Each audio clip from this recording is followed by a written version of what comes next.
Welcome folks, this is Wear and Tear, yet another YouTube outdoor and gear review channel.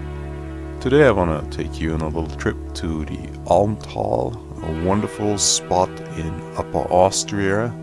So enjoy the beauty of this valley and lake, some drone shots, some action cam shots. And I also want to show you the Wurkkos DL40.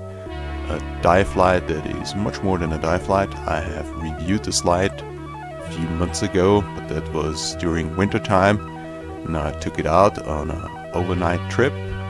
So I just want to do a little ad for this excellent light because I really like it, and I also like the company that is behind it, that is associated with Synthwave.